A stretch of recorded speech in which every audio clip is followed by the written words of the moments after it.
الحمد لله الذي بنعمته تتم الصالحات. الحمد لله الذي هدانا لهذا وما كنا لنهتدي لولا أن هدانا الله. والصلاة والسلام على رسول الله وعلى آله وصحبه ومن والاه. يا رب لك الحمد كما ينبغي لجلال وجهك وعظيم سلطانك. يا رب لك الحمد كما ينبغي لجلال وجهك وعظيم سلطانك. يا رب لك الحمد كما ينبغي لجلال وجهك وعظيم سلطانك. السلام عليكم ورحمة الله.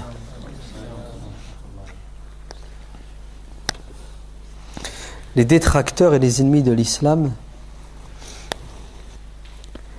depuis quelques siècles, en particulier depuis le début de la colonisation, ils ont essayé une première fois d'envahir le monde musulman et de le mettre à genoux à travers ce qu'on appelle les croisades, qui étaient des agressions militaires, mais pas culturelles.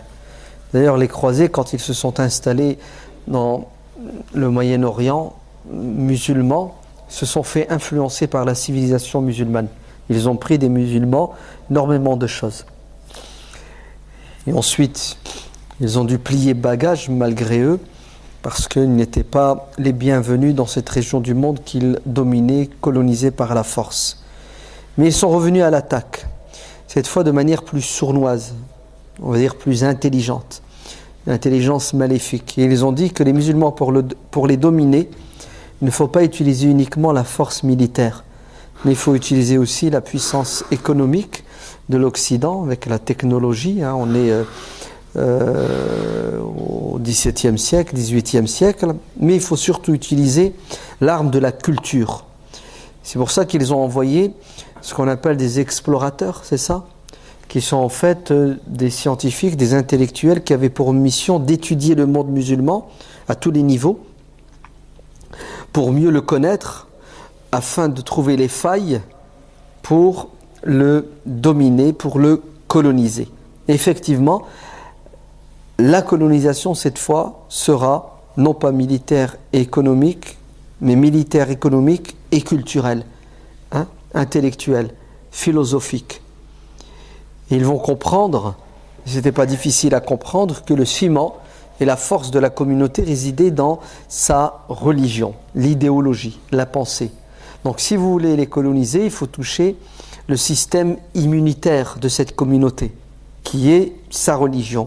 Donc il faut les affaiblir, ils vont étudier l'islam et ils vont se mettre à quoi ? À critiquer la religion musulmane, non pas en mettant en évidence les fastes de l'islam, et c'est tout à fait normal que l'islam ait des fastes, mais ils vont mettre en évidence ce qu'ils estiment être les failles de l'islam, c'est-à-dire ce qui ne va pas en islam, pour eux, à leurs yeux, c'est leur opinion. Et puis, qu'est-ce qu'ils vont faire ? Ils vont commencer à faire douter les musulmans de leur religion, en les faisant douter sur des questions de théologie, n'est-ce pas ? Mais aussi des questions de jurisprudence. Et les musulmans, qui malheureusement à cette époque-là connaissent une décadence au niveau intellectuel, puisqu'on est à la période où les musulmans sont dans le mimétisme, le taqlid, ils n'évoluent plus, ils sont plus dans la posture de l'ijtihad en permanence pour s'adapter, pour évoluer, pour relever les défis, parce que les défis sont permanents. Donc le corps est affaibli, les intellectuels musulmans sont détournés de l'essentiel et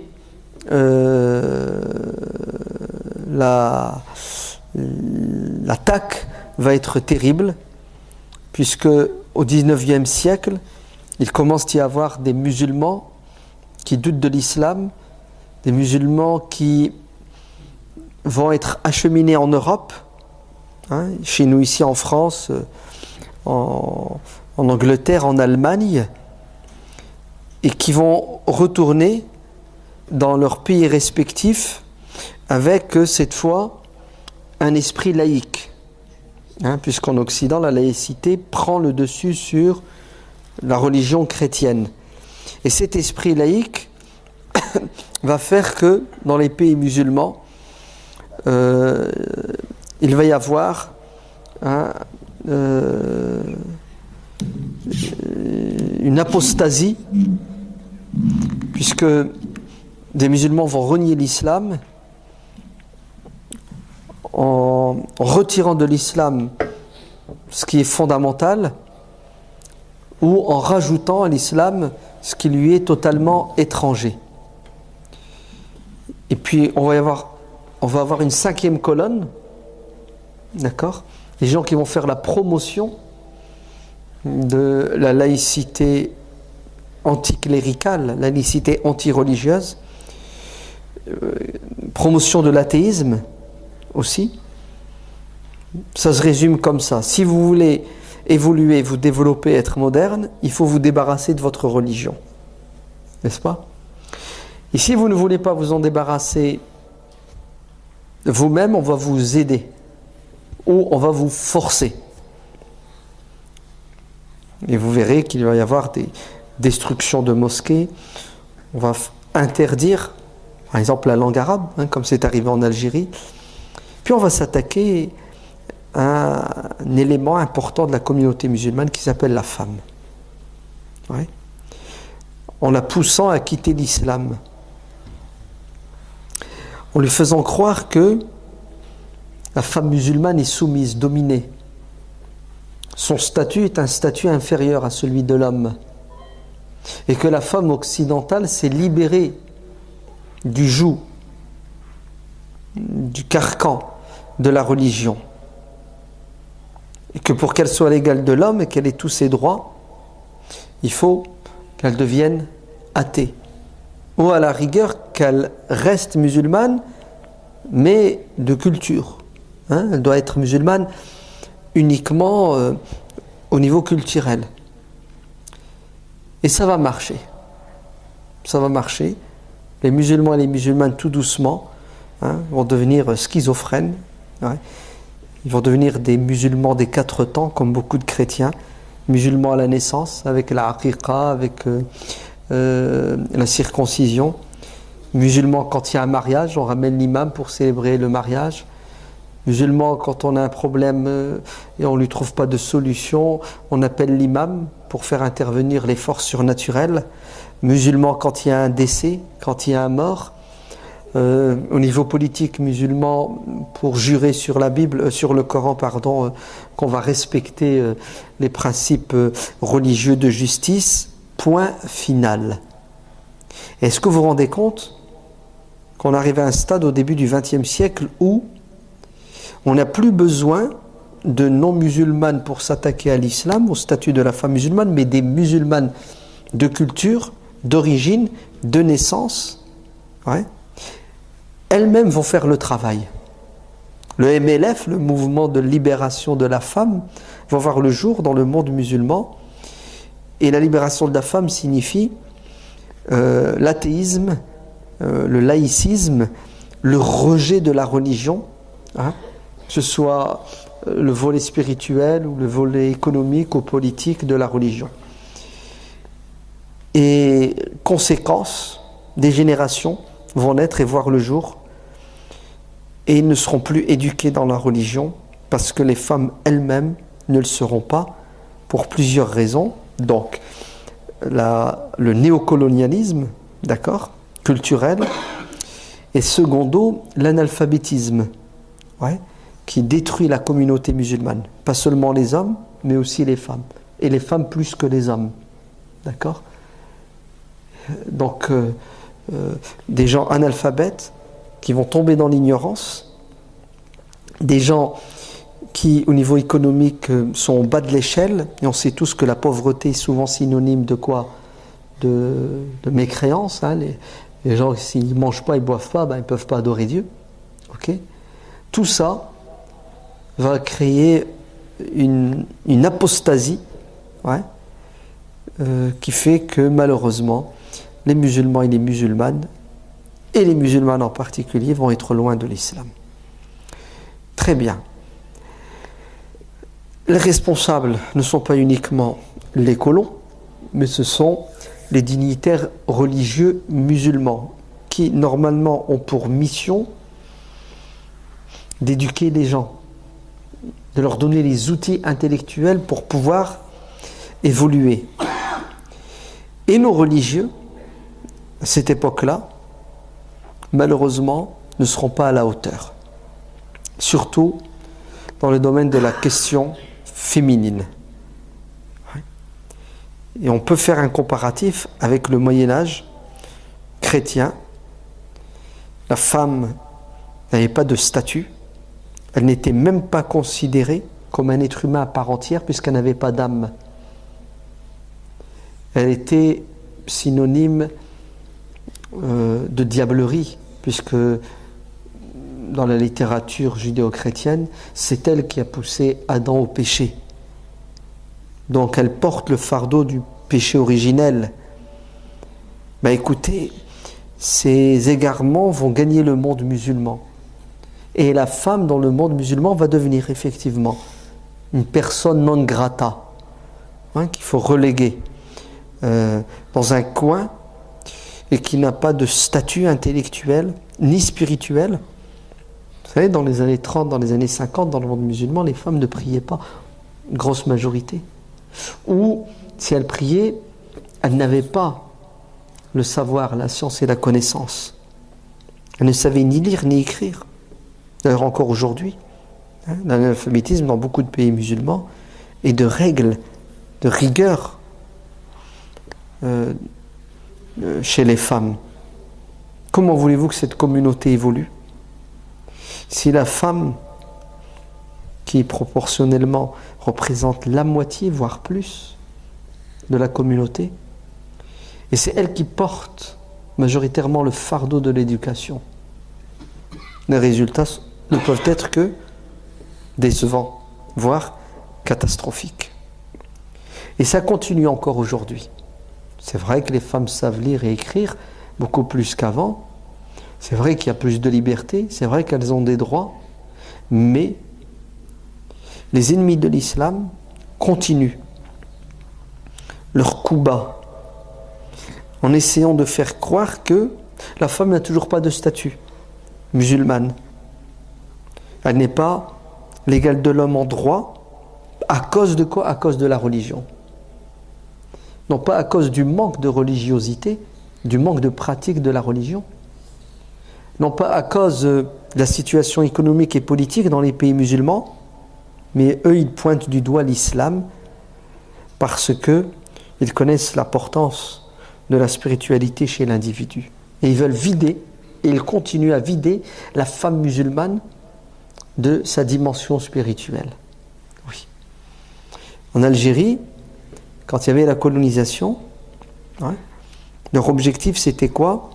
C'était de donner de l'alcool, des boissons enivrantes, aux hommes et de pervertir la femme.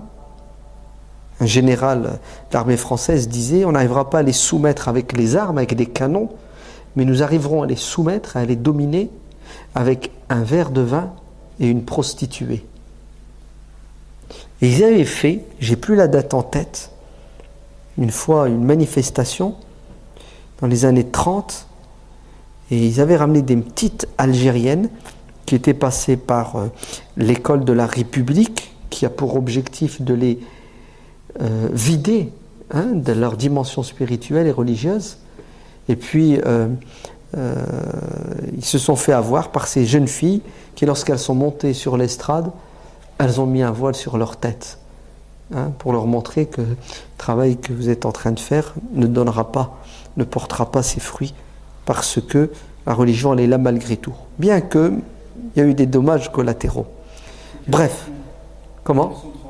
En 1930, c'est ça, quand ils ont fêté le centenaire de la colonisation, ils ont voulu montrer qu'on a réussi. Et puis il y a eu un pied de nez qui a été fait par des jeunes filles qui leur ont dit: on est toujours là et la religion coule toujours dans notre sang, même de manière symbolique, via ce fichu que l'on portera malgré vous. D'accord ? Très bien. Ça, c'est plus ou moins un petit rappel de la situation de la femme dans le monde musulman, les causes de cette régression. Mais on va quand même faire notre mea culpa, laver notre linge sale en famille. Ouais. Il faut le reconnaître que quelques décennies, pas très longtemps après la mort du prophète, sallallahu alayhi wa sallam, nos savants musulmans ont commencé à avoir des interprétations du Coran et de la Sunna qui n'allaient pas dans le sens de l'ouverture quant à la question de la femme. Pour plusieurs raisons, pour des raisons culturelles. N'oubliez pas que les gens qui se sont convertis à l'islam, avant de se convertir à l'islam, avaient une religion, avaient une culture.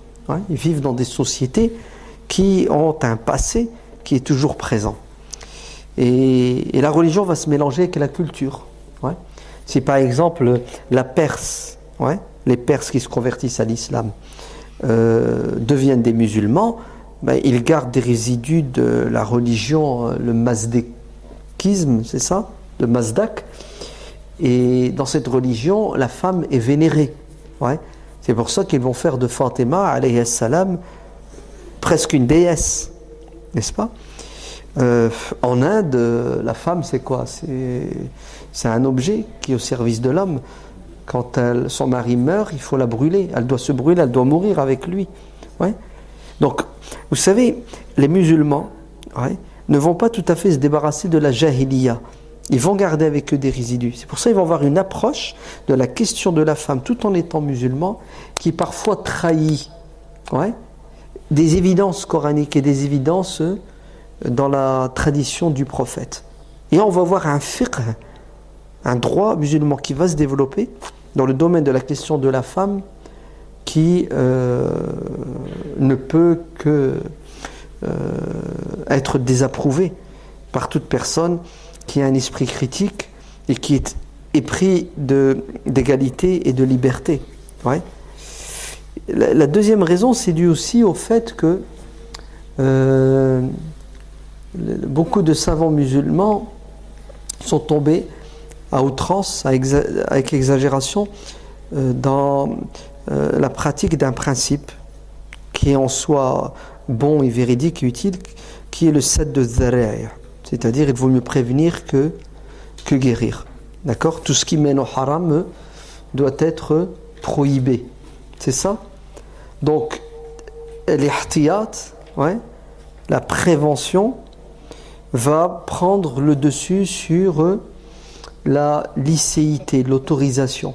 À l'origine, tout est halal, sauf ce qui est haram.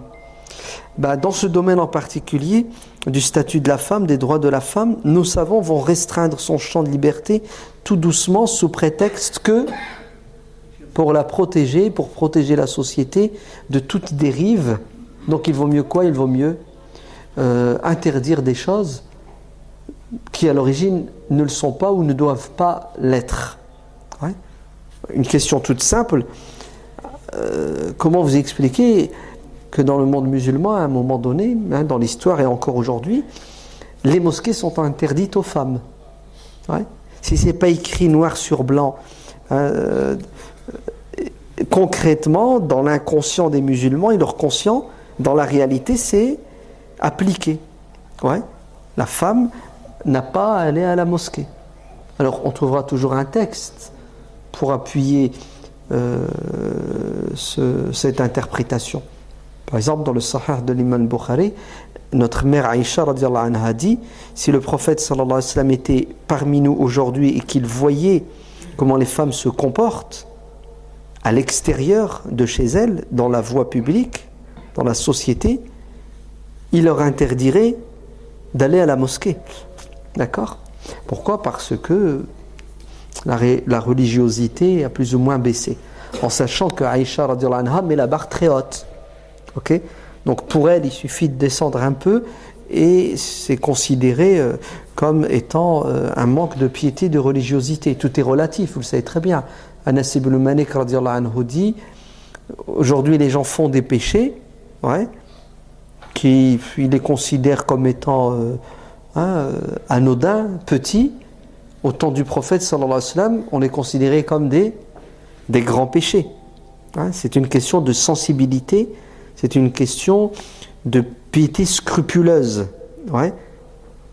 Aujourd'hui, vous savez, quand un musulman dans la voie publique ne se couvre pas la tête, c'est pas considéré comme quelque chose de contraire au savoir-vivre. À l'époque, non, à l'époque, pour sortir, il fallait se couvrir le chef, couvre-chef, la tête. C'est parce que ça fait partie des us et des coutumes. À l'époque, tu mangeais debout dans la rue, c'était une honte et c'était un manque de civisme. Ouais. Aujourd'hui, les gens mangent dans les transports publics, etc. Tout ça, ça évolue. Donc, lorsque Aïcha radiallahu anha dit si le prophète était vivant parmi nous, il interdirait aux femmes d'aller à la mosquée, c'est parce qu'elle estime effectivement que ça serait plus sain parce que les femmes ont diminué leur pratique de la religion à ses yeux. Mais ça reste que, regardez, tout doucement, ouais, nos savants vont pencher pour cette opinion et dire non, la femme n'a pas à mettre les pieds dans la mosquée. Même le Jumu'ah, pour l'exhortation hebdomadaire. Alors que Dieu dit dans le Coran فَذَكِّرْ إِنَّ الذِّكْرَ تَنْفَعُ الْمُؤْمِنِينَ. Le croyant et la croyante ont besoin du rappel. Et le rappel, entre autres, c'est le vendredi. فَاسْعَوْا إِلَى ذِكْرِ اللَّهِ.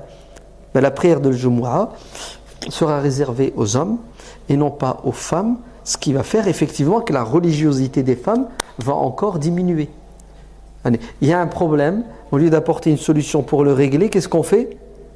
On accentue le problème. On les éloigne encore plus du religieux. Donc qu'est-ce qu'on va avoir? On va avoir un fiqh qui va aller dans le sens de quoi? De l'interdiction, sous prétexte qu'il vaut mieux prévenir que guérir. Et puis effectivement les femmes vont perdre beaucoup de droits qui sont des droits divins. Est-ce que vous vous rendez compte qu'on a des savants, et croyez-moi qu'ils sont nombreux, et puis ils argumentent tout cela, qui à un moment donné, alors il y en a encore aujourd'hui qui le pensent et qui le disent, mais bon, Dieu merci, ils perdent du terrain, qui considèrent que la femme ne doit pas s'exprimer en public, en présence d'hommes étrangers.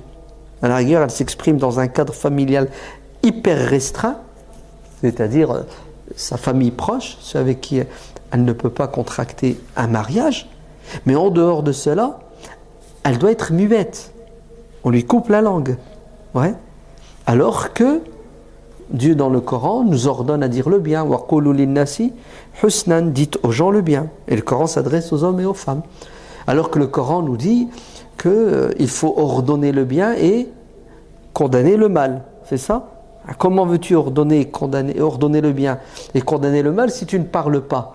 Donc, allez hop, un des fondements de notre religion qui est l'engagement social, la femme en est privée sous prétexte que si jamais on l'entend, on l'écoute, ça peut créer des dégâts. Vous savez dans quoi on tombe? On tombe vraiment dans la psychose. Et vous allez trouver des textes qui vont dans ce sens. Le prophète sallallahu alayhi wa sallam a dit dans le Sahih que le diable vient sous la forme d'une femme et s'en va sous la forme d'une femme. C'est-à-dire que le diable, pour les égarer, il connaît nos faiblesses. Nos faiblesses, c'est quoi? C'est notre penchant. L'homme est attiré par la femme. Alors, faites attention. Mariez-vous, ne commettez pas la fornication, ne commettez pas l'adultère. Baissez votre regard, ne vous laissez pas tenter. Écoutez, nos savants vont prendre ce genre de hadith et dire puisque la femme est un danger dans la société, et la femme avec un grand F, c'est-à-dire toutes les femmes, et non pas celles qui se comportent mal, s'habillent mal, celles qui ont des mauvaises intentions. Allez hop, on met tout le monde dans le même sac. Conclusion, il faut quoi? Il faut l'emprisonner. Il faut lui définir un périmètre limité qui est sa demeure. Et en dehors de cela, elle ne doit pas sortir. Et comme si la femme n'était pas attirée par l'homme, et que le diable ne vient pas sous la forme d'un homme et s'en va sous la forme d'un homme. Mais c'est évident.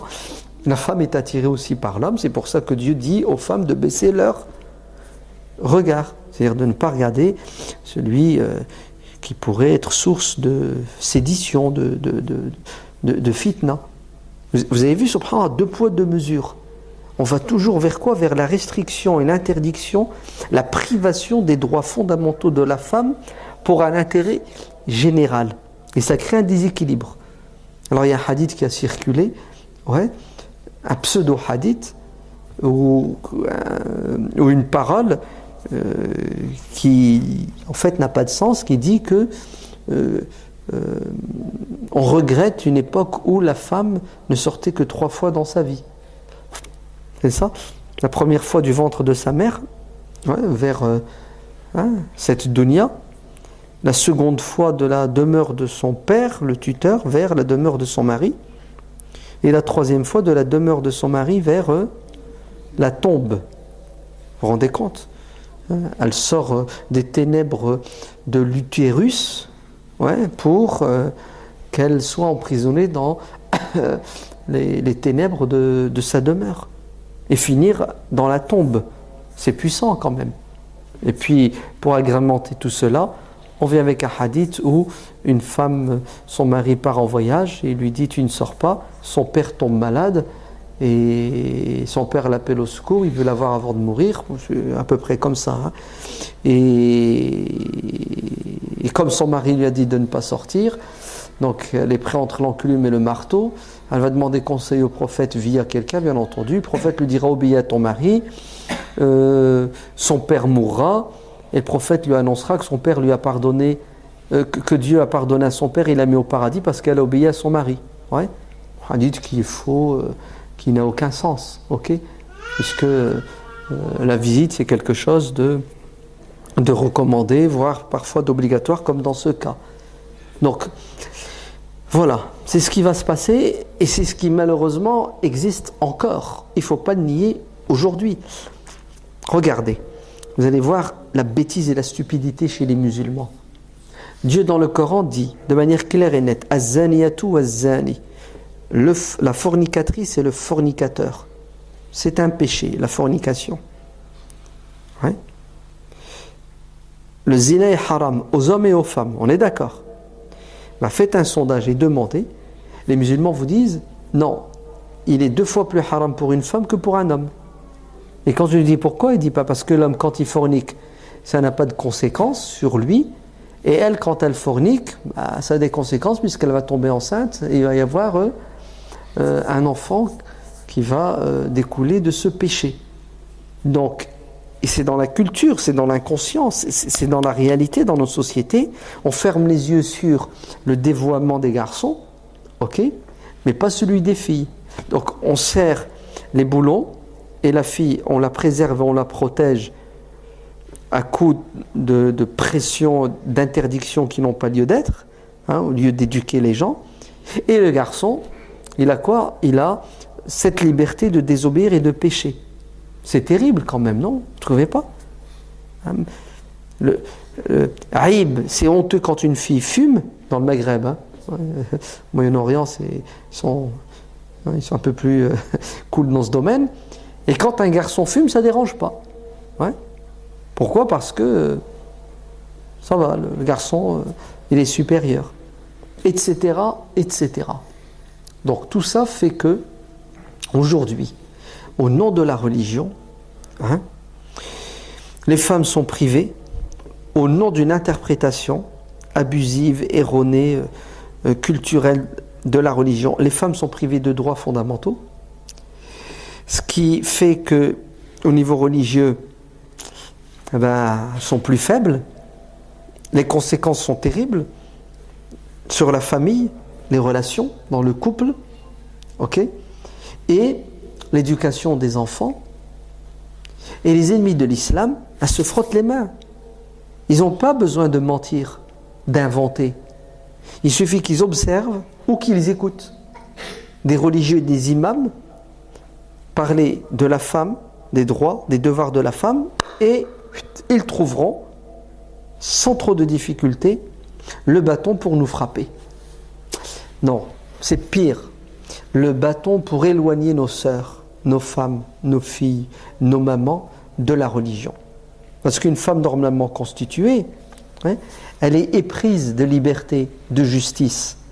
Comment veux-tu qu'elle adhère à une religion qui la prive de sa liberté et qui est injuste, puisque elle sera privée de droits élémentaires et fondamentaux, alors que son égal, qui est l'homme, il a tous ses droits.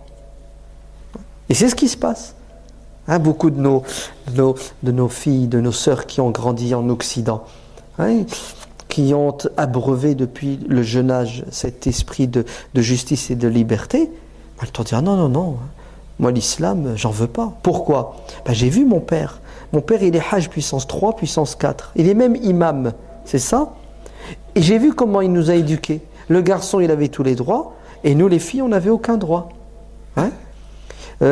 Maman, quand elle s'est retrouvée à l'hôpital et elle a accouché, quand papa, il a appris que c'était une fille, il lui a même pas rendu visite. Oui, ça existe. Faut pas croire que... Ouais. Alors que quand c'est un garçon, il est aux anges. Ouais.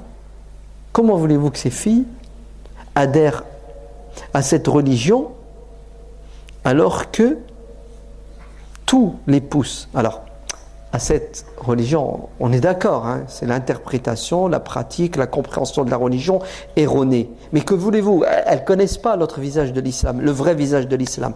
Pour elles, c'est ça l'islam. Ouais. Mon père est imam, mon père il faisait ça, mon père il a dit ça. Ouais. Donc, c'est pas... c'est une question fondamentale. Ouais. C'est quoi la solution? La solution, c'est un esprit critique. Le musulman doit garder l'esprit critique. Allah yabarak fikoum, ne soyez pas des spectateurs qui avalaient n'importe quoi. Ouais. La nourriture doit être halal et bonne.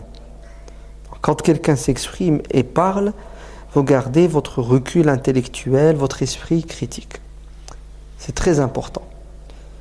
Si tout ça s'est arrivé, c'est parce qu'on a laissé, ouais, le peuple a laissé des dirigeants, au niveau politique, les soumettre, les exploiter, n'est-ce pas? Et des pseudo-intellectuels, les dominer au niveau intellectuel et spirituel. Résultat, on est devenu des esclaves. Ouais. Et l'esclave, il a l'instinct de survie. Il est sans pitié avec son collègue. C'est celui qui doit rester vivant le plus longtemps. Donc, l'esprit critique. Deuxièmement, un retour aux sources. Il faut zapper quelques siècles, quelques interprétations. Il y a des choses dans notre héritage culturel que nous devons remettre en question, on doit tamiser. Il ne faut pas accepter comme argent comptant des interprétations de la religion et des pratiques de la religion qui sont obsolètes, périmées, ou elles étaient bonnes à un moment donné, dans un lieu donné, précis, d'accord? Ou tout simplement qui sont erronées, qui sont contraires au bon sens. Ok? Il ne faut pas accepter ça. Il faut savoir dire non, c'est faux, c'est pas vrai. Un retour aux sources. À l'islam dans sa pureté originelle. Le Coran, la Sunna et les fondements de l'interprétation du Coran et de la Sunna qui nous ont été enseignés et transmis par les premières générations qui sont les compagnons et leurs élèves. Ok? Pas les résultats de leur interprétation, leur ijtihad. Leur ijtihad vaut ce qu'il vaut à leur époque, en fonction de leurs critères objectifs. Vous entendez? Nous ne devons pas penser la religion par procuration. Ouais. C'est-à-dire, des gens il y a 1000 ans, il y a 1400 ans, il y a 300 ans, il y a 200 ans, il y a même 50 ans, ouais, vont nous dicter notre conduite. Ça n'a pas de sens. Ouais. Les savants, à chaque époque, en fonction des circonstances, doivent quoi? Doivent revisiter, interpréter les textes pour justement qu'il n'y ait pas de contradiction dans la vie du croyant entre le texte et le contexte. Il faut qu'il y ait une harmonie. Très bien. Ça, c'est l'introduction. Allons-y maintenant. Voyons ce que le Coran et la Sunna et nos salaf salih disent de la femme, la place de la femme, les droits de la femme, les devoirs de la femme, les obligations qui incombent aux femmes de manière générale. D'abord, le Coran dit de manière claire et nette que L'homme et la femme sont l'œuvre de la miséricorde divine. C'est Allah qui a créé l'homme et la femme. La femme, c'est pas le diable qui l'a créé. Ok? C'est pas un accident de la nature. C'est pas une malédiction. Au contraire. Toutes les créatures de Dieu sont l'expression de la bonté, de la générosité. Et وَلَقَدْ خَلَقْنَا الْإِنسَانَ فِي أَحْسَنِ تَقْوِيمٍ. L'homme, il est le summum de la création, de la perfection dans la création. L'homme et la femme. D'accord? Et chez nous, en islam, le nafs est le souffle de Dieu. L'âme est un don divin. Et l'homme et la femme ont un nafs qui vient de Dieu. C'est ça? C'est-à-dire, il n'y a pas de différence entre la nature originelle de l'homme et de la femme. C'est le même. Le souffle de Dieu. Très bien. Ensuite, l'homme et la femme sont tous les deux responsables. C'est-à-dire, la femme doit assumer son rôle d'être humain, de croyant. Elle est responsable. C'est pas, elle fait ce qu'elle veut ou elle ne fait rien, puis il y a quelqu'un qui va payer à sa place. Kullu nafsin bima kasabat rahinatun, dit le Coran. Chacun est responsable de ses actes et devra les assumer. C'est très important ça, ce statut juridique de l'être humain. Pourquoi? Parce que Dieu, quand il interpelle l'homme, il interpelle la femme et l'homme, puisque tous les deux sont responsables au même niveau. C'est ça? Il n'y a pas de responsabilité par procuration. C'est pour ça que les femmes n'ont plus aujourd'hui, et d'ailleurs même avant, d'excuses en disant « oh, c'est pas de ma faute, c'est la faute de mon père ou de mon mari ». Là, elle doit assumer, puisqu'elle devra rendre des comptes. Ensuite, l'homme et la femme ont des devoirs qu'ils doivent assumer, mais ils ont aussi des droits. Et chez nous, les droits fondamentaux sont des droits divins. C'est Dieu qui nous les a octroyés, qui nous les a donnés. Personne ne peut te les retirer. Ce sont des droits qui ont une dimension spirituelle. Parce que ce qui s'est passé malheureusement, c'est que certains distribuaient les droits à la carte, en fonction du pouvoir, en fonction de l'autorité qu'ils avaient. Non, t'es qui toi pour m'empêcher de jouir d'un droit que Dieu m'a donné? Ah oui, tu veux te substituer à Dieu. Et vous connaissez tous la réaction de cette femme quand Omar ibn al-Khattab a fait un ijtihad et qu'il a voulu restreindre le droit qu'ont les femmes de réclamer une dot, quelle que soit la dot. Les femmes ne sont pas restées les bras croisés en disant mais vous êtes qui pour nous interdire ça, ô prince des croyants? Dieu nous a donné un droit, il voulait le restreindre, il voulait nous en priver. Et Omar va reconnaître que son ijtihad n'était pas le meilleur, bien que son intention était bonne. C'est fort, Cette femme a pris la parole, elle a contredit l'autorité suprême, au nom de quoi? Au nom du bon sens, au nom du Coran, au nom d'un droit divin. C'est magnifique. Lorsque Ya'qub al-Ansariya a appris que Abdullah ibn Mas'ud radiyallahu anhu prétendait, d'après elle, que le prophète sallallahu alayhi wa sallam maudissait les femmes qui portent des perruques, celles qui posent des perruques aux autres, les femmes qui se tatouent et qui tatouent les autres, les femmes qui s'épilent ou se rasent les sourcils et qui épilent les autres ou rasent les sourcils des autres, et celles qui se liment les dents. Lorsqu'elle a appris ça, elle n'a pas accepté. Elle a dit, au nom de quoi, au nom de qui Abdullah ibn Mas'ud va nous interdire quelque chose que Dieu n'interdit pas. Comment? Vous voulez que je répète? Ah.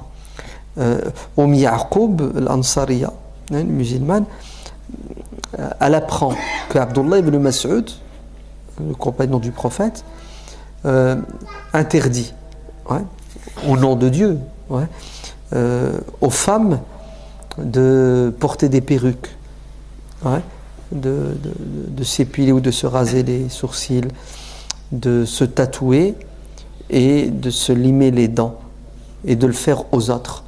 Quand elle a appris cela, elle s'est révoltée en disant mais il est qui pour interdire ça aux femmes alors que Dieu ne l'interdit pas, ouais. Et qu'est-ce qu'elle a fait? Elle a pris son courage à deux mains, elle est allée voir Abdullah ibn Mas'ud, elle l'a interpellé. Elle lui a dit je connais le Coran, hein, de A à Z. Il est écrit nulle part dans le Coran que c'est haram de porter des perruques, de se tatouer, etc., etc. Pourquoi tu interdis ça? Vous avez vu, subhanallah, comment les femmes à l'époque avaient un esprit ouvert, ouais. Et oui, elles ne se laissaient pas faire, dans le sens où dès qu'elles sentaient qu'on les privait d'un droit, elles réagissaient. Le monseba, c'est que l'être humain, il a tendance à courber l'échine, c'est ça, ou à accepter de se faire fouetter. Les autres en profitent. Et Abdullah ibn Mas'ud lui dit, c'est dans le Coran. Elle lui dit, écoute, je connais le Coran, c'est pas dedans. Il dit, si, Dieu dit dans le Coran, وَمَا أَتَاكُمُ الرَّسُولُ فَخُذُوهُ وَمَا نَهَاكُمْ عَنْهُ فَانْتَهُوا. Lorsque Dieu vous interdit quelque chose, lorsque le prophète sallallahu alayhi wa sallam vous interdit quelque chose, vous devez vous abstenir. Et lorsqu'il autorise quelque chose, alors sachez que c'est licite. C'est-à-dire le prophète avait ce pouvoir de légiférer au nom de Dieu.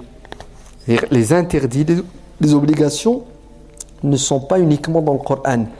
Les interdictions, les obligations sont aussi dans la sunna du prophète sallallahu alayhi wa sallam. Donc, Abdullah ibn Mas'ud la renvoie à un principe fondamental qui est le suivant.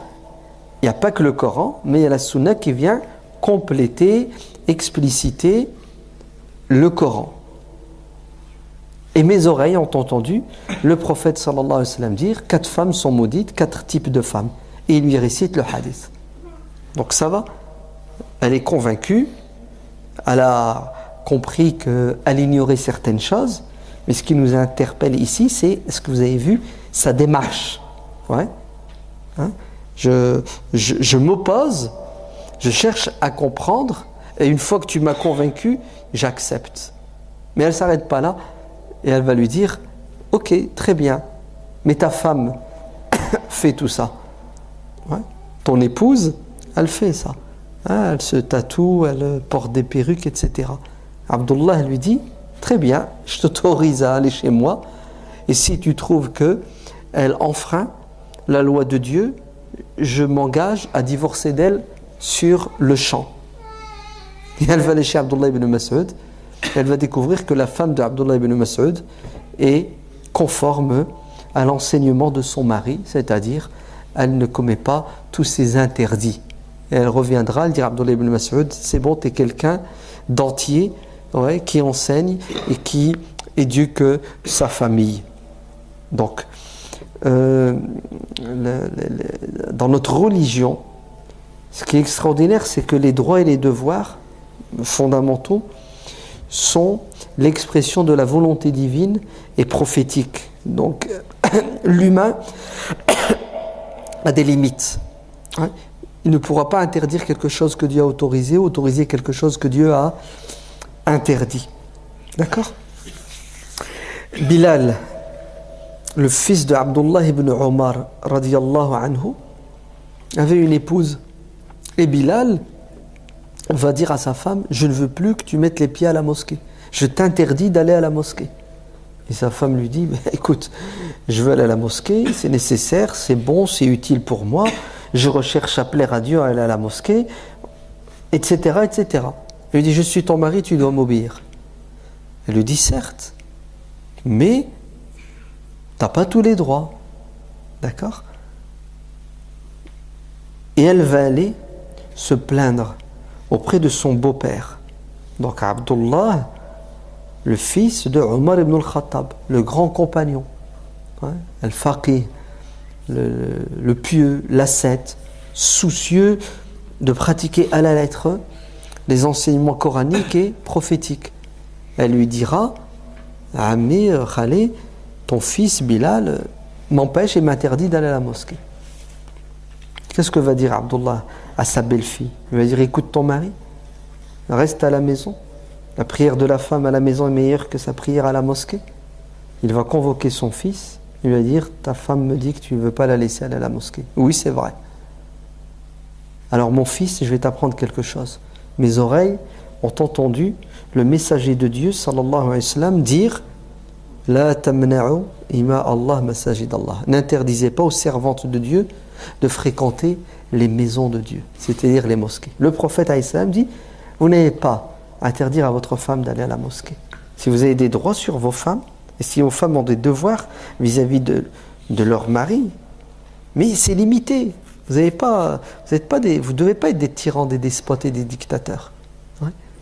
Vous savez ce que va dire Bilal? Il va dire, malgré ce que tu viens de me dire, cher papa, que le prophète a dit, je ne veux pas que ma femme mette les pieds à la mosquée, elle ne mettra pas les pieds à la mosquée.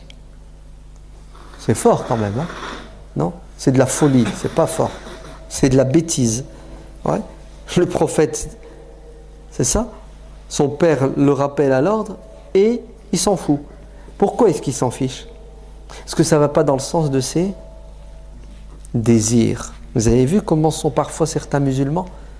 La religion, je l'aime bien, mais jusqu'à une certaine limite.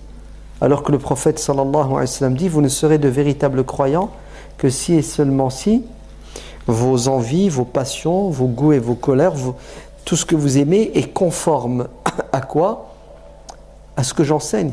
Même si ça ne te plaît pas, ben tu... Ouais. Elle est comme le frère qui dit à sa femme, non, le hijab que tu portes, il ne me plaît pas. Le vrai hijab en islam, c'est le niqab. Tu dois te voiler le visage en sortant. Sa femme lui dit non. Moi, je suis pour l'avis qui dit que là, moi, en fait, c'est plus une question de religion, c'est une question de jalousie, d'avis. Bref, le mec, ouais, taqillah, ouais. La religion autorise, ouais. On ne va pas rentrer dans le débat juridique, hein. La vie réelle qui prédomine, qui est conforme à une première lecture des textes coraniques et hadithiques, dit que la femme ne doit pas se couvrir le visage ni les mains. D'accord? Et malgré ça, le mec il s'entête, il s'entête et il met sa femme dans la galère, il la met dans la difficulté. Et généralement, c'est une question de quoi? C'est une question de mélange entre le religieux et les envies et les passions. Et on aime quoi? On aime toujours chercher et rechercher dans les textes qui va dans le sens de nos passions et de nos envies. Ouais. Et ça, c'est malhonnête. Ouais. Il faut être juste et il faut savoir faire la part des choses. Vous savez qu'est-ce qu'a dit Abdullah ibn Omar à son fils Bilal? Il lui dit, je te dis que le prophète a dit et tu oses le contredire, je ne t'adresserai plus jamais la parole tant que tu ne reviendras pas sur ta position. Il va le mettre en quarantaine, il va le boycotter. El-Hujr, ça s'appelle. Je ne te parle plus. Ouais. Et le hadith dit qu'il ne lui adressera plus la parole et ils mourront dans cet état. Ouais. Donc vous voyez qu'il y a des droits en islam qui ont une dimension spirituelle, une dimension divine, sacrée, que nous ne devons pas remettre en question. Nous n'avons pas le droit de les toucher. C'est pour ça, on a beau dire ce qu'on veut, ouais, la colonisation, les attaques extérieures, la posture des savants et des imams quant à la question de la femme, ça reste que la troisième personne responsable de la situation catastrophique de la femme musulmane, c'est la femme elle-même, d'accord? Puisqu'elle ne veut pas prendre son destin en main et changer son sort et la réalité. Et pour que cela se fasse, elle doit connaître ses droits, donc elle doit s'instruire. Et ensuite, elle doit les revendiquer. Les droits ne s'offrent pas sur un plateau, ils s'arrachent. Ouais. Très bien. Donc, je disais, une dimension divine, une dimension spirituelle, des droits et des devoirs, ce qui garantit, une pérennité. Hein. On ne peut pas revenir sur cela. Ensuite, ces droits et ces devoirs, comme l'islam de manière générale, sont empreints de cette dimension de la souplesse et de la facilité. Ouais. Pour l'homme et pour la femme. Là, on croit que plus c'est compliqué, plus c'est difficile, plus c'est prohibitif, plus c'est islamique. Surtout la femme. Ouais. Elle porte, ouais, le fardeau de l'interprétation religieuse qui tend vers la restriction des libertés et des droits. Plus c'est de la piété, plus c'est islamique. Ouais. C'est faux, c'est pas la nature de l'islam. La nature de l'islam, c'est au contraire. Liyada anhum quoi? Al-aghlal, ouais, les carcans. Hein? Le fardeau. L'islam est venu pour faciliter les choses, pas pour les rendre difficiles. Et subhanallah, aujourd'hui, et particulièrement pour la femme, on a tendance à quoi? S'il y a deux avis, ouais, l'un qui interdit, l'autre qui autorise, l'un qui déconseille, l'autre qui recommande, l'un qui complique la chose, l'autre qui la facilite, on va toujours aller vers l'extrême qui interdit, qui complique, etc. Et c'est pas logique. D'ailleurs, c'est pas juste. Ouais. Au moins, il faudrait mettre tout le monde sous le même régime. Et deuxièmement, écoutez, à la fin, ça devient un fardeau, ça devient un frein. Ouais. Allez, je vais vous donner un exemple tout simple. Le prophète sallallahu alayhi wa sallam dit dans le hadith sahih, le prophète apprend qu'en Perse il y a eu un changement, il y a eu un coup d'état en fait, ouais. Non pas un coup d'état, si le roi perse est décédé et c'est une femme, je crois que c'est sa mère qui a pris le pouvoir, ouais. Et quand le prophète apprend ça, il dira lan yufliha qawmun wallaw amrahum imra'atun, c'est ça, c'est-à-dire des gens qui mettent comme responsable politique une femme vont vers leur perte. Donc les Perses se laissent diriger par une femme, ils sont cuits, c'est la fin de l'empire perse. C'est un signe de quoi? Un signe d'échéance et de décadence et de faiblesse. D'accord?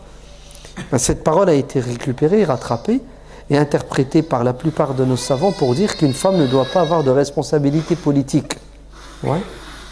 Alors que le prophète alayhi salam fait le commentaire d'une situation politique bien précise, hein, la situation perse, et deuxièmement, il fait sans doute allusion à ce poste qui est assez particulier, qui est la présidence, la direction de l'Empire en tant que premier responsable. Et d'ailleurs, tous les savants s'accordent sur cette question. Mais d'autres responsabilités inférieures à celle-ci, pourquoi les interdire à une femme quand elle a les compétences et quand elle a la possibilité de les exercer et quand c'est nécessaire et utile, que ce soit pour elle ou pour l'intérêt général. Ouais. Qu'est-ce que ça donne comme résultat?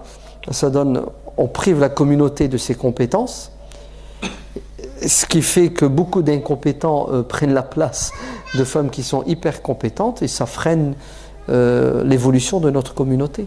Ouais. Et on aime bien, ouais, ces interdits. Alors que, subhanallah, on a dans l'histoire de l'islam des femmes qui ont pris des postes. C'était pas Shifa, hein, comme ça qu'elle s'appelait, au temps de Omar ibn al-Khattab, qui avait la direction des marchés de Médine, hein, la gestion des marchés. Omar, il lui a donné ce poste parce qu'elle était compétente, elle était respectée, etc. Et non. Après, tout au long de l'histoire, c'est quoi? C'est la femme ne doit pas avoir de responsabilité politique, officiellement. Hein. Mais dans la réalité, beaucoup de califes étaient des pantins. Et c'était les mères, hein, qui tiraient les ficelles, ou les épouses, d'accord, qui décidaient du successeur D'ailleurs, il y avait des complots dignes des films d'espionnage, hein, où la première femme du calife va empoisonner le fils du calife d'une seconde femme parce qu'elle préfère que ce soit son fils l'héritier. Des trucs de malade, ok, c'est arrivé.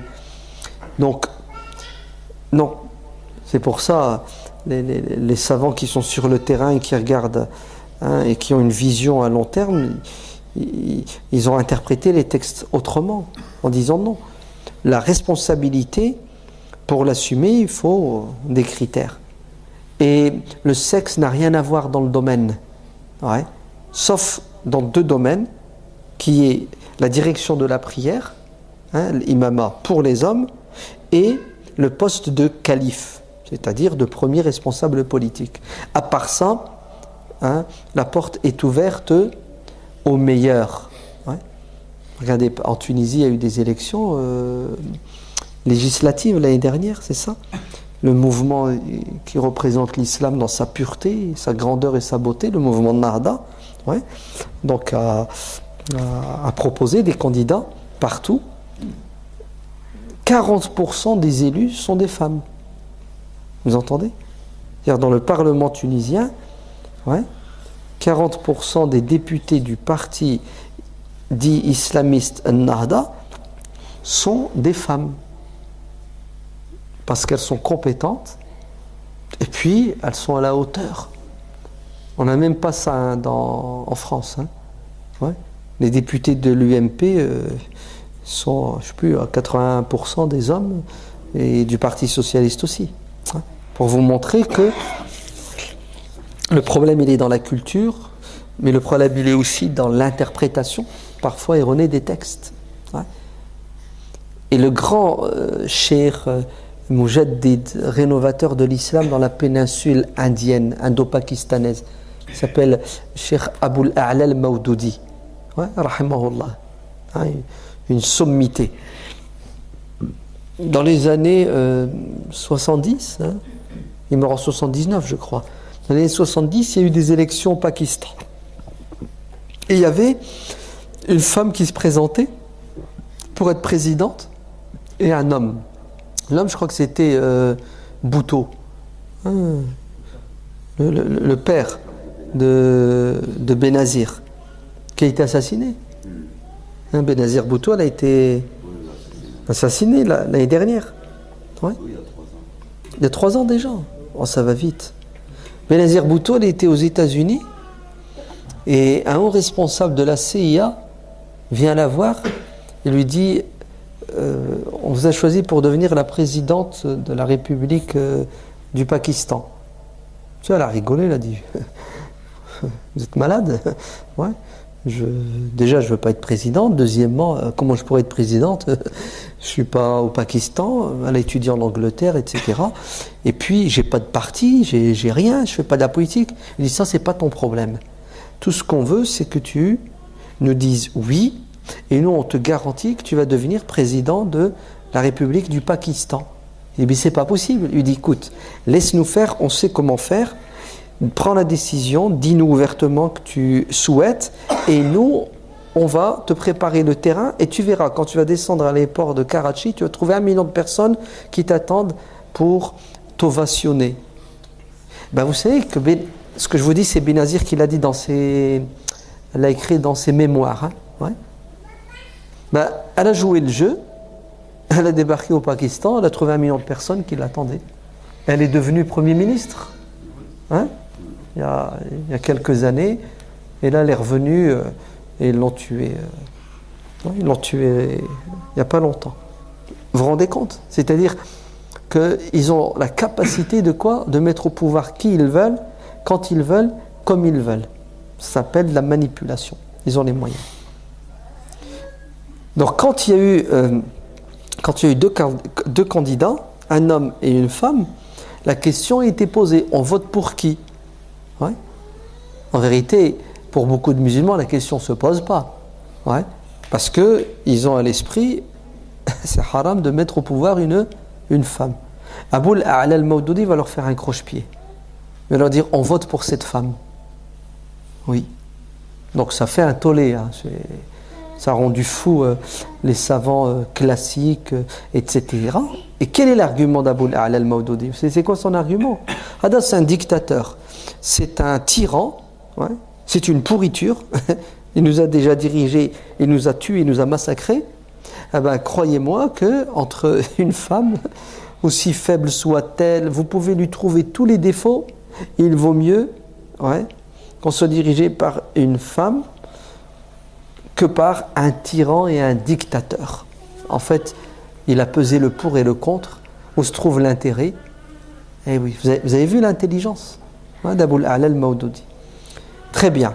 Donc, les droits et les devoirs en islam sont empreints de quoi? De cet esprit de souplesse et de facilité qui va vers la permission et non pas l'interdiction. Ok? C'est très important de voir les choses sous cet angle.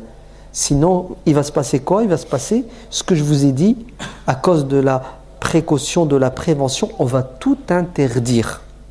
Oui. Donc, écoutez bien, au temps du prophète sallallahu alayhi wa sallam, les femmes allaient à la mosquée. Les femmes priaient à la mosquée quand elles voulaient. Ce n'était pas une obligation. Et personne ne pouvait leur interdire d'aller à la mosquée.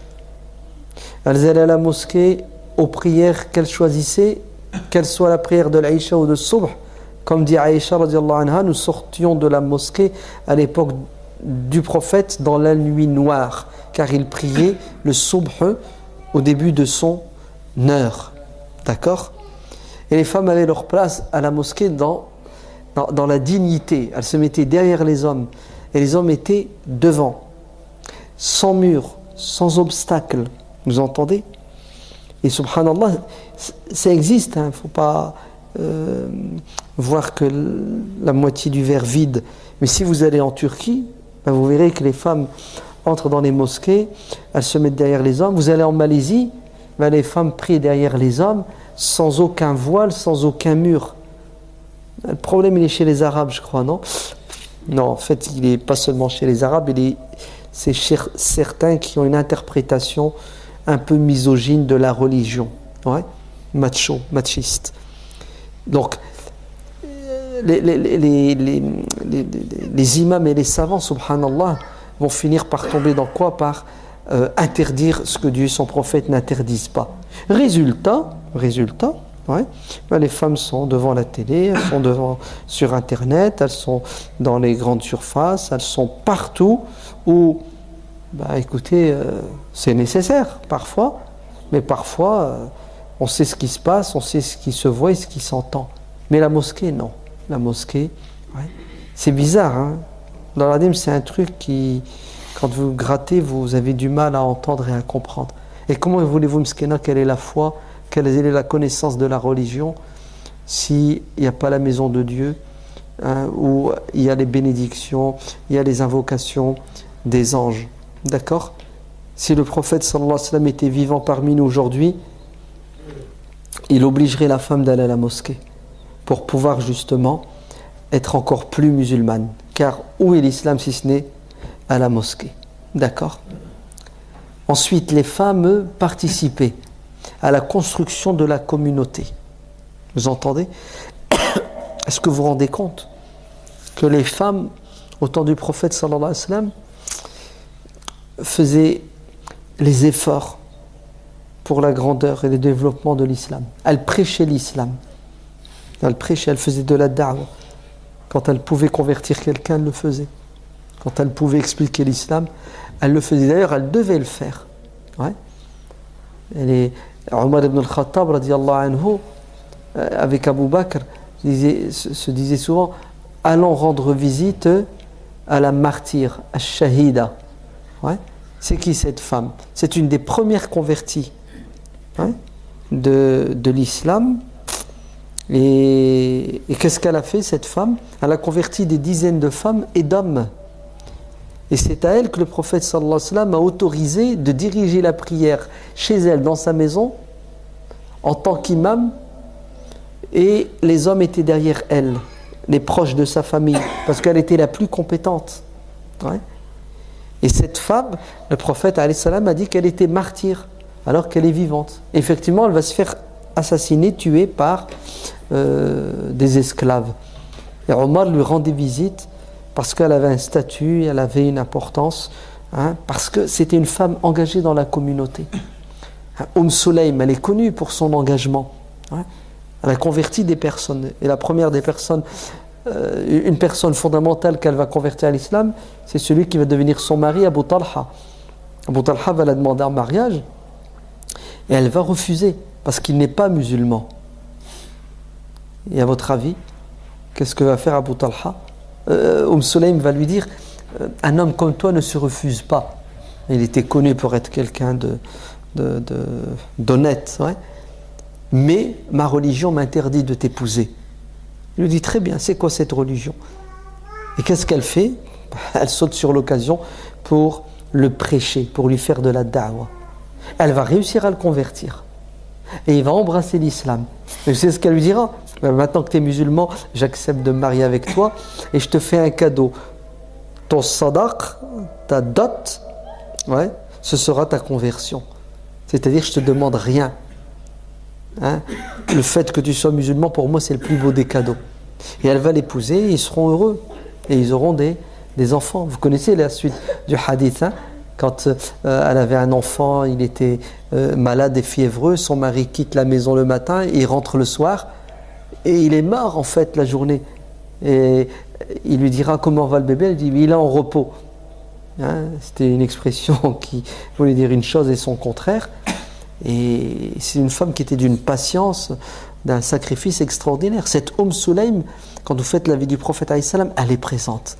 Elle est présente avec son implication dans les efforts pour la grandeur de l'islam. On la retrouve même au champ de bataille, subhanallah. Elle va à la guerre pour être utile à la communauté. Et aujourd'hui, nos femmes, on les force à devenir des chômeurs. Elles n'ont pas le droit de s'engager. Il ne faut pas qu'elles s'engagent, sous prétexte que ce sont les hommes qui doivent faire l'effort. Ok, j'accepte, mais que les hommes fassent les efforts.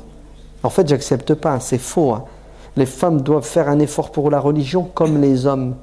Pourquoi? Parce qu'elles doivent gagner le paradis. Ben oui, que voulez-vous?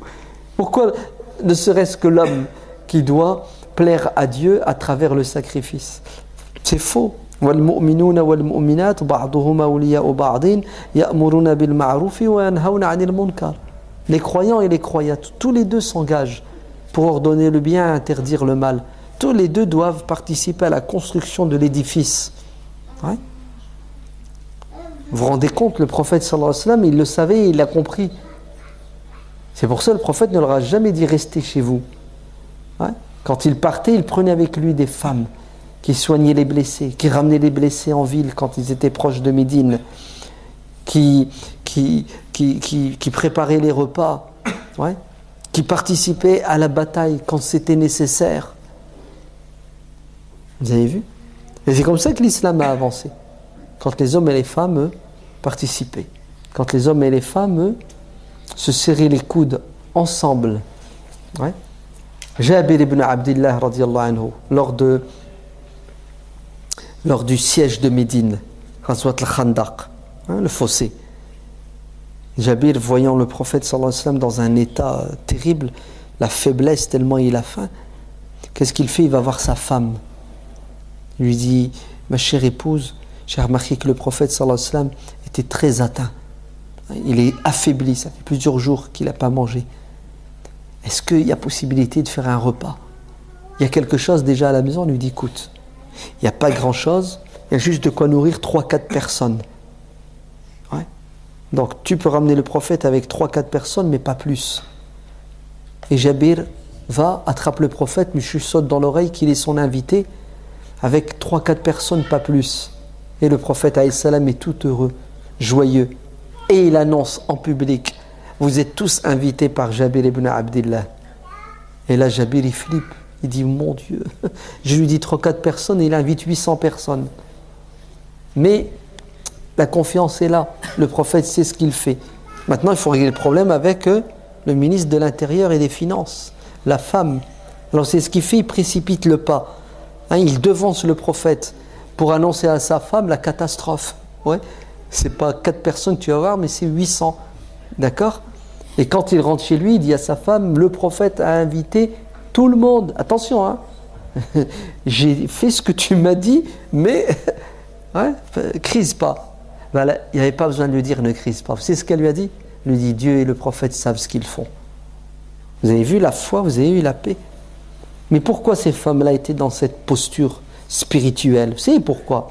Parce que elles étaient vivantes dans la communauté. Elles n'étaient pas enfermées dans une tombe qui s'appelle les 4 murs.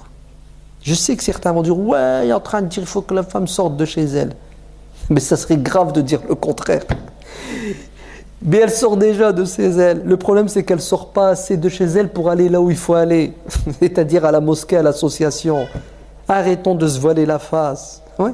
On n'est pas, il y a 50 ans, 100 ans, dans un pays arabo-musulman, effectivement, la femme ne sortait pas de chez elle. C'est faux. Les femmes sortaient de chez elles il y a 50 ans dans le monde musulman pour aller au champ, pour travailler, pour aller chercher de l'eau.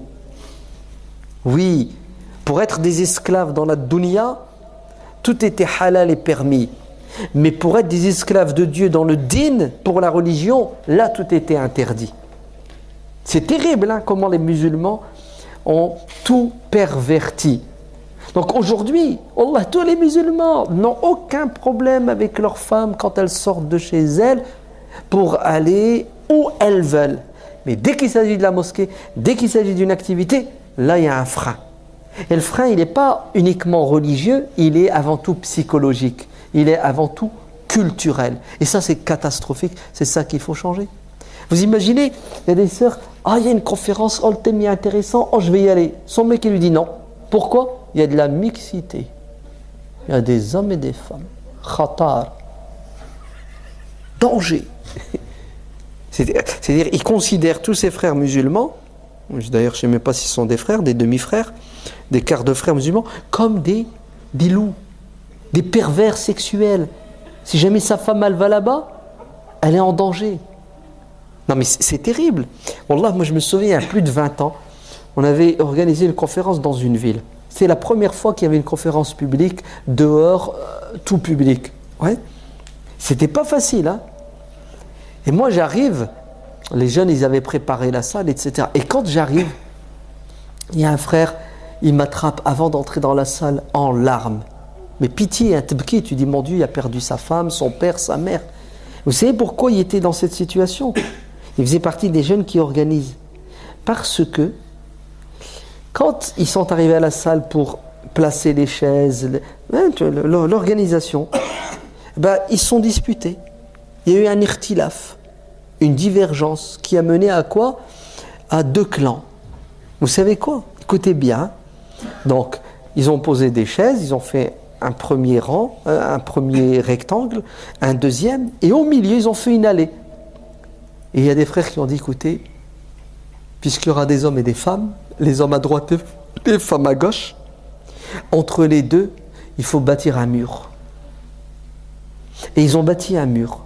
Ils ont pris des tables, ils ont posé des tables tout le long, et après ils ont pris une table, ils l'ont renversée, ils l'ont mise au-dessus. Vous voyez cette table, comme ça, et une autre à champ, comme ça. Et ça fait un mur. Bon, si tu baisses ta tête, tu regardes en dessous de la table, tu peux voir les orteils des femmes et des hommes. Mais si tu restes assis, il y a des tables. Et tu peux rien voir. Had, le frère Mskin, il me dit, c'est une catastrophe. Ils ont mis des tables, ils t'ont fait un mur de Berlin. Pourquoi ils font ça? Et regardez ce que dit le frère. J'ai invité des copines de classe. Et je leur dis, venez, vous allez entendre parler de l'islam. L'islam c'est beau, l'islam c'est ceci. Mais si elles rentrent, elles voient ça. Ils disent, mais vous êtes des fous. Vous êtes des pervers sexuels. Vous êtes des malades mentaux. Et le frère, tout le boulot qu'il a fait, il allait tomber à l'eau. Donc je rentre et je deviens automatiquement celui qui doit trancher. Donc t'écoutes une partie, t'écoutes l'autre. C'était quoi les arguments des autres? Il y avoir des hommes et des femmes. Il ne faut pas que les femmes regardent les hommes, il ne faut pas que les hommes regardent les femmes. Puis j'explique, ouais.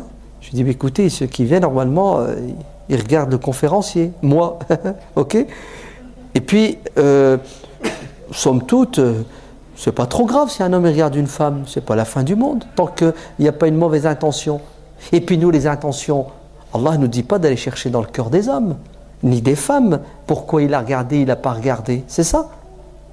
Pourquoi on se prend là, etc. Et à la fin, celui qui a pris la tête, vous savez, c'était quoi son problème? C'est que sa femme, elle allait venir.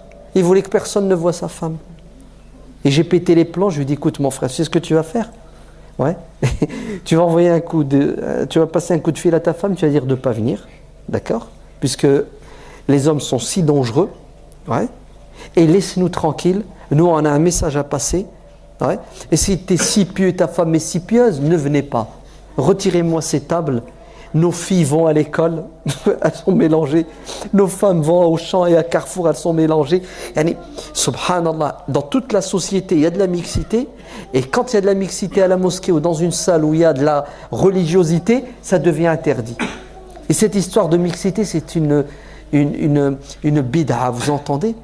C'est une innovation. L'islam n'a jamais interdit la mixité. La preuve, je vous l'ai dit tout à l'heure, dans la mosquée du prophète, il y avait de la mixité. Vous savez ce que c'est que la mixité? La mixité, c'est dans un même lieu, endroit, il y a des hommes et des femmes. Je vous l'ai dit, à la mosquée du prophète, alayhi salam, les hommes étaient devant, les femmes derrière. Il y avait de la mixité, oui ou non? Au marché, il y avait de la mixité ou il n'y avait pas de la mixité? Dans les rues, il y avait de la mixité ou il n'y en avait pas? Il y en avait. Omar ibn al-Khattab, radiyallahu anhu, marche et il croise une femme. Ah, comment elle s'appelle, ya Rab? Asma bint Umays. Ouais. Et il discute avec elle. Ouais. Dans un autre hadith, c'était à l'intérieur. Peu importe. Il discute avec elle et il lui dit, ah, non, on est meilleur que vous. Ouais. Elle lui dit, ah, non, tu te trompes. Nous sommes meilleurs que vous. En fait, Asma fait partie des musulmans qui ont quitté la Mecque, qui sont allés en Éthiopie. Ils ont fait la hijra vers l'Éthiopie. Et ils sont restés en Éthiopie. Et quand le prophète sallallahu alayhi wa sallam a fait la hijra de la Mecque à Médine, ouais, les musulmans éthiopiens sont restés en Éthiopie. Ils n'ont pas quitté l'Éthiopie tout de suite. Ils vont rejoindre le prophète en l'année 7 de l'Hégire, c'est-à-dire lors de la prise de Khaybar. Quand le prophète va prendre Khaybar en l'année 7 de l'Hégire, les musulmans d'Éthiopie vont revenir, vont venir à Médine.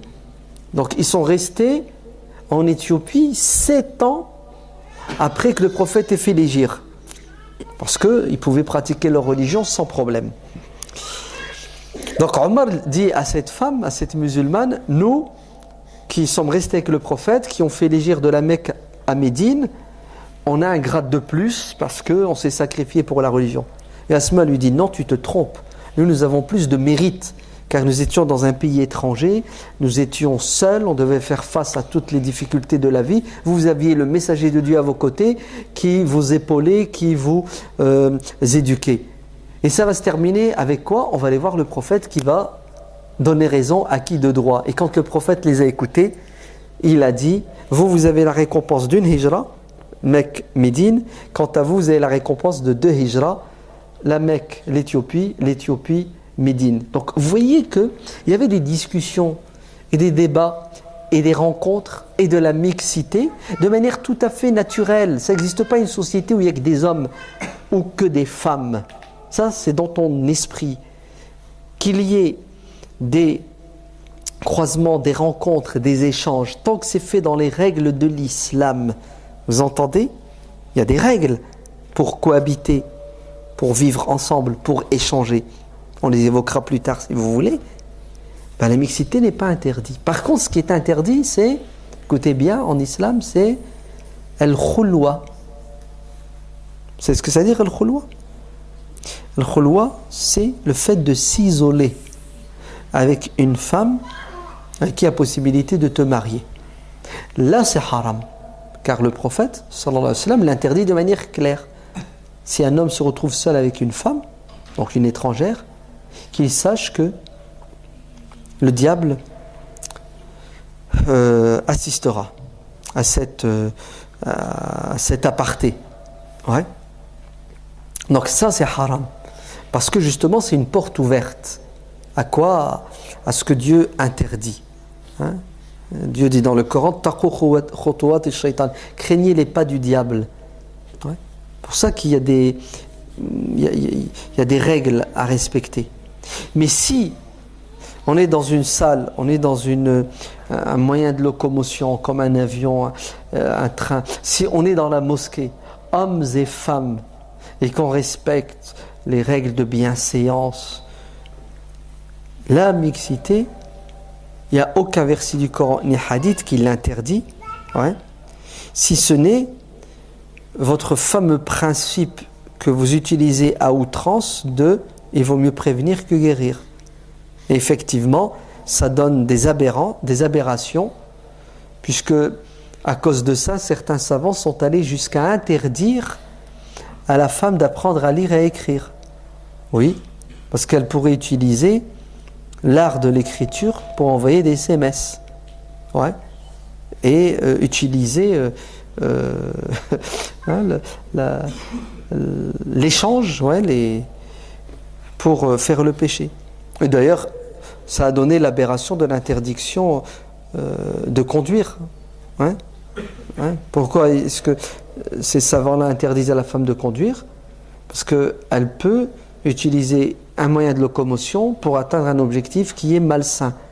Pour couper l'herbe sous les pieds au diable, qu'est-ce que je fais? J'interdis le moyen qui peut mener au haram.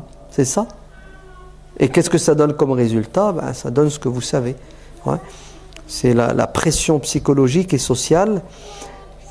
Au lieu d'éduquer les gens pour qu'ils craignent Dieu, on force les gens à appliquer des règles qui sont en contradiction avec le bon sens, avec les nécessités de la vie, et ça développe l'hypocrisie, ça développe une fausse piété, et ça développe un rejet et un mépris de la religion. Ce qui s'explique, hein, ce qui est tout à fait logique et normal, n'est-ce pas? Donc, les femmes au temps du prophète, sallallahu alayhi wa sallam, n'avaient pas ces barrières juridiques, culturelles, psychologiques qui existent aujourd'hui au nom du din. Donc, je crois que c'est l'Aïcha. Hein. Encore un peu alors? Khair, Inch'Allah. Donc elles participaient, elles étaient là, elles étaient des bâtisseuses, tout simplement. Le prophète sallallahu alayhi wa sallam, sans transition, hein, mardi c'est l'Aïd, n'est-ce pas? Ouais. Le prophète dit dans le hadith authentique, peut-être, non, il n'y a pas de peut-être cette fois, c'est sûr et certain, parce que les Arabes, donc l'Arabie Saoudite, comment? Arafat lundi. Non, c'est pas Inch'Allah, c'est sûr. Non, c'est pas Inch'Allah, c'est sûr. Non, c'est pas Inch'Allah, c'est sûr. Hein? Parce qu'Inch'Allah, ça veut dire peut-être ben oui, peut-être ben non. C'est ça. Allez, c'est sûr que l'Aïd c'est mardi. Maintenant, est-ce que tu seras vivant mardi, que tu vas le fêter? Là, tu dis Allah alam et Inch'Allah que je le fête. Mais mardi, c'est l'Aïd. D'accord? Tu sais pourquoi? C'est sûr. Non, tu ne le sais pas. Je vais te le dire. C'est sûr que mardi, c'est l'Aïd parce que les Arabes, donc là, ils suivent le calendrier, ouais, qui est basé sur le calcul. Ouais. Tu sais, ils ont un calendrier pour toute l'année. Hein. Et le calendrier, ils l'ont défini un an à l'avance. Ok? Et c'est un calendrier à base de calcul astronomique. Sauf pour Ramadan. Pour le début de Ramadan, ils mettent le calcul de côté, ils te mettent en avant la vision, et ça fait les Inch'Allah qui nous mettent dans le hala. Ouais. Mais pour Arafat, il n'y a pas d'Inch'Allah. Pour Arafat, c'est... Quoique parfois, ils le décident un jour, ils recommencent. Bref, hala. Quoi qu'il en soit, pour nous, ça sera mardi. On est d'accord? Le prophète sallallahu alayhi wa sallam dit que les femmes doivent participer à un des moments forts de l'Aïd qui est la prière, ce rassemblement. Ouais, c'est plus un rassemblement qu'une prière, puisque le prophète dit que les femmes qui ne doivent pas prier en période de menstru participent. Donc c'est un rassemblement qui a pour objectif de quoi? de réunir le maximum de musulmans et de musulmanes, même les enfants, sachant que la prière n'est pas obligatoire pour les enfants. Ben, vous ramenez vos femmes, vous ramenez vos enfants, qu'ils prient ou non, peu importe. Ce qui compte, c'est quoi? C'est qu'ils participent à cette assemblée spirituelle pour les du'as, pour les invocations, pour les sensibiliser aussi. Ouais. Vous vous rendez compte, il y a des gens qui ne participent à ces assemblées qu'une fois dans l'année. Ils ne viennent pas le Jumu'ah, pour plusieurs raisons. Mais l'Aïd, ils viennent. Donc c'est l'occasion en or pour l'imam de passer 1, 2, 3, 4, 5 messages, clairs, nets et précis. Ouais. Malheureusement, les khotab de l'Aïd sont des khotab qui sont plus à caractère soporifique. Moi, je vais encore être méchant, punaise. Moi, j'arrive pas à comprendre des imams le jour de l'Aïd, ouais, qui te parlent de l'enfer. Ouais. C'est terrible, ouais. Le jour de l'Aïd, ils te parlent du pèlerinage. Les mecs qui sont en face, ils font pas le pèlerinage. Lâche-moi les baskets, les pèlerins, ils sont là-bas. Le jour de l'Aïd, la même khutbah de l'année dernière. Ouais. L'histoire d'Ibrahim et d'Ismaël, on la connaît. Ouais. C'est bon. Ok. Barakallahu fikoum, on la connaît. Ok. Le jour de l'Aïd, écoutez bien, c'est un moment pour passer 3-4 messages spirituels, religieux, politiques. Vous allez avoir 3-4 000 personnes. C'est le moment pour leur dire 1, 2, 3, 4, 5. Clair et net, les sensibiliser à quoi? Les sensibiliser à la pratique de la religion de manière plus régulière, les sensibiliser à l'implication dans la communauté. Ouais. Tous les musulmans doivent être des acteurs, chacun à son niveau. Ouais. Et le plus nul parmi nous doit payer une cotisation pour que nous ayons plus d'argent, pour pouvoir faire plus d'activités, pour pouvoir développer. Le plus nul parmi nous. Ouais. Il donne s'il ne peut pas donner de son temps et de ses compétences intellectuelles. Nous devons les sensibiliser pour que dans la société, ils existent. On a des élections 2014 municipales. Si les musulmans ne votent pas en masse, pour qui ils veulent, et même s'ils veulent voter blanc, qu'ils votent blanc. Moi, ce qui m'intéresse, c'est qu'ils assument leur devoir de citoyen. Vous savez s'ils ne font pas ça? Ils sont repartis pour 5-6 années de vaches maigres. On va se faire taper dessus. On n'arrête pas de le dire. Les politiques ne comprennent que les messages subliminaux. C'est ça? S'il y a 5 millions de musulmans qui votent, on prépare les législatives, on prépare les européennes, on prépare les présidentielles, on est obligé de les caresser dans le sens du poil. Ils sont 5 millions à avoir voté. Ouais. Allah barak fikoum. Le prophète alayhi salam, quand il dit ramenez vos femmes le jour de l'Aïd, c'est pas pour rien. Alors le problème, c'est que les hommes disent mais il n'y a pas assez de place dans la mosquée, donc les femmes ne viendront pas. La priorité aux hommes. Vous savez comment on règle le problème? Hop, les sacrifiés, c'est toujours qui? Les femmes. Alors je vais être un extrémiste. Vous allez être prêts? Vous allez dans le ouais. Ramenez les femmes et laissez les hommes. Vous savez pourquoi? Une question de justice. Il n'y a que les dernières, les femmes ne sont pas venues, il n'y a que les hommes qui sont venus. Soyons justes. Bon, j'exagère, il ne faut pas être juste, c'est ça. On va être injuste. 2 fois les hommes, 1 fois les femmes. C'est ça, c'est ce que vous voulez. J'arrive pas à comprendre, comme si les femmes n'en avaient pas besoin. Wallah, écoutez bien, si on ne touche pas nos femmes, si on ne touche pas le cœur de nos femmes, si on ne réveille pas nos femmes, nos filles, on est cuits, nous les hommes les premiers. Parce que nos enfants, nous allons les perdre. Et beaucoup de femmes ne viennent pas le Jumu'ah, beaucoup de femmes ne viennent pas aux conférences. Elles vont venir le jour de l'Aïd. Et billah, entre nous, Allah, si vous ne ramenez pas vos femmes pour qu'elles se fassent sensibiliser, Allah, vous méritez je ne sais trop quoi. Ah oui, c'est grave, j'arrive pas à comprendre. On a des occasions en or pour pouvoir réveiller les cœurs et les esprits et on ne saute pas sur ces occasions. Ouais.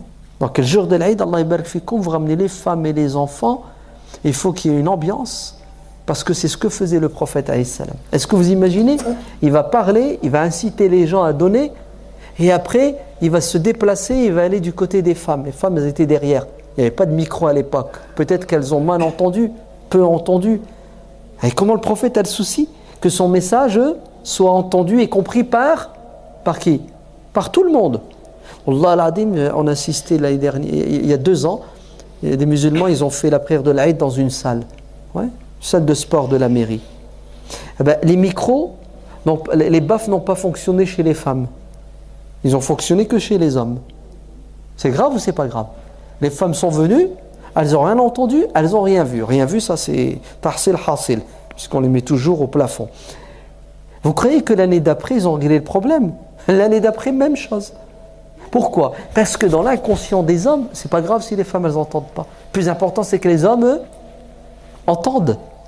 C'est-à-dire, même quand on a le souci de leur donner la place qu'elles méritent, que Dieu leur donne, on leur donne des miettes.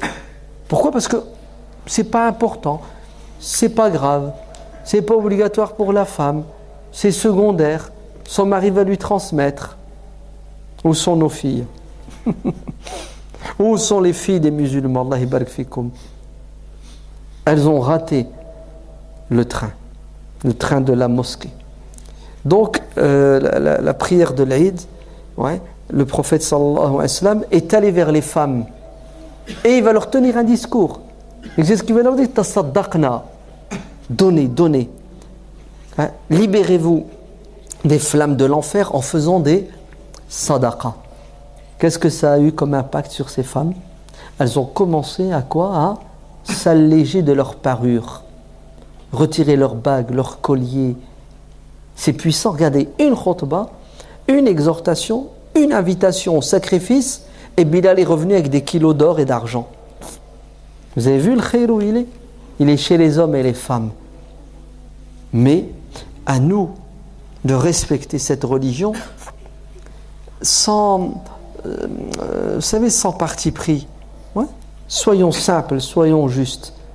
Essayons de nous débarrasser des carcans culturels. Ouais. Il y a encore beaucoup de choses à dire, ouais, sur cette question de la femme et de sa place. En tout cas, en conclusion, ouais, les femmes doivent faire des efforts pour apprendre leur religion. Elles n'ont pas aujourd'hui d'excuses et d'alibi, puisque tout est disponible. Alors, chères femmes, je vais vous renvoyer à la lecture d'un livre. C'est pas seulement que vous devez le lire, vous devez l'étudier, vous devez même l'apprendre par cœur et vous devez le mettre en pratique. Ce livre, c'est un chef-d'œuvre. Ce livre, c'est le Coran de la femme. Ouais. Il s'appelle Tahrirul Mar'ati fi Ahdi Risala de Cheikh Abdel Halim Abou Shouqa rahimahullah. Il a été traduit en français sous le titre de l'encyclopédie de la femme musulmane. En islam. L'encyclopédie de la femme en islam. Naam. Il est en 2 gros volumes. Le cheikh, il a mis 20 ans pour l'écrire. Et son dalil, c'est le Coran et le Sahih al-Bukhari, Sahih Muslim. Comme ça, personne ne peut, du moins, personne parmi la majorité de la communauté, les sunnites, personne ne pourra discuter. Et d'ailleurs, quand il a édité son livre, il y a plus de 20 ans, les pseudo-chouyours salafis d'Arabie et des pays du Golfe levaient de boucliers. Ah là là là là, a'udhu billah, ce livre il est dangereux parce que il donne des droits aux femmes. Qu'est-ce qu'il leur a dit, le Cheikh Abdel Halim? Il a dit: venez discuter et prouvez-moi que ce que j'ai écrit c'est faux. Ben, ils ont refusé de discuter avec lui. Ils ont refusé le dialogue. Et vous savez ce qu'il leur a dit? Il leur a dit: donc c'est clair et net que vous êtes contre le Coran et le Sahih al-Bukhari Muslim. Puisque j'ai mis le Coran et le Bukhari Muslim. Malcolm, pourquoi vous êtes contre? Vous avez vu comment ils sont? C'est terrible, hein? Et j'ai bien aimé parce que il commence son livre avec une première question qu'il a soulevée, nous qui nous paraît bizarre, hein? Mais quand tu vois ce qui se passe dans les pays musulmans, il y a raison, hein? Vous savez c'est quoi? Est-ce que c'est possible qu'un homme, il interpelle une femme en citant son nom et son prénom? Ouais. Allez, une musulmane, tu l'appelles Aïcha, Ilham, Fatima. C'est possible ou c'est pas possible en islam? Allez, vous avez vu jusqu'où on est rabaissé, jusqu'à... Ouais. Parce qu'il y en a, ils sont comme ça, ouais, ils sont... Ouais, la psychose. Ouais. Si tu l'appelles par son prénom, Malika, oh là là, t'as fait un péché. Ouais, c'est haram, c'est grave, il connaît son prénom, Malika. Ouais. Ah oui. Alors comment il faut l'appeler? Tahar, truc, machin. Tu t'imagines, t'as prononcé. Donc le shirk, qu'est-ce qu'il dit? Il dit Wallah hada marad, mais c'est grave. Le Coran il dit Maryam, c'est ça? Il n'a jamais dit Isa, Maryam. Ok? Prenons la sunna. On ne dit pas Aïcha radiallahu anha. Ouais. On ne dit pas Jouaïria. On ne dit pas Rumaïsa. Tous les hadiths. Ouais. Bon, on cite les noms, les prénoms. Parfois la kunya, Sulaim. Ça n'a jamais été un problème. Ben, c'est les musulmans, après, qui vont en faire un problème. Wallah, tu as des musulmans, ils ne prononceront jamais. C'est culturel, hein. Ouais. Ils vont l'appeler E-O-E-I-U. Naam. Ah ouais. Il va dire Al-Hajja. Il sait, elle s'appelle Latifa. Al-Hajja. Ouais. Tu imagines, tu lui dis Latifa. Raht fiha. Ouais. C'est la réalité. Mouchkil, Allah. Et il est obligé de ramener des hadiths. Dans le Bukhari Muslim, où le prophète, il dit à sa femme, c'est qui cette femme? Elle dit, c'est Zainab. Laquelle des Zainab? Zainab, la femme de Abdullah ibn Mas'ud. Ah, Zainab, comment tu vas? Et voilà. Le prophète, il l'a appelé Zainab. Donc ce livre, Allah Ibarak Fikoum, il est fondamental. Il est important. Pour qu'on arrête de quoi? D'interdire ce qu'Allah a autorisé son prophète, parce que on est tombé dans des blocages, des interdictions qui nous freinent et qui nous empêchent d'avancer et qui donnent de l'eau au moulin des ennemis de l'islam.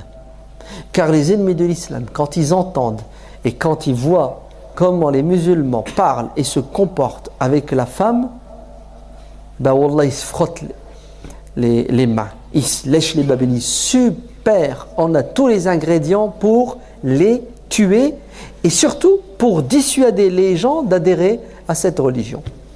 C'est grave, on donne le bâton, le fouet pour se faire fouetter. Voilà, quand tu as l'ilm shara'i comme il faut, hein, tu te débarrasses, comme je vous dis, hein, de ta prison intellectuelle, de ta prison culturelle. Wallah al-Adim, c'est limpide, c'est beau. Tu es heureux, tu es content d'être musulman et d'être musulmane. Beaucoup d'ignorance font que les musulmans piétinent, hein, font du surplace, voire régressent.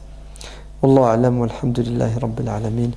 Wassalatu wassalamu ala rasulillahi wa ala alihi wa sahbihi ajma'in. Subhana rabbika rabbil izzati amma yasifun. Wassalamun ala al-mursalin. Walhamdulillahi rabbil alamin. Au plaisir de vous revoir dans un mois, Inch'Allah, avec une autre thématique. Wassalamu alaikum wa rahmatullah.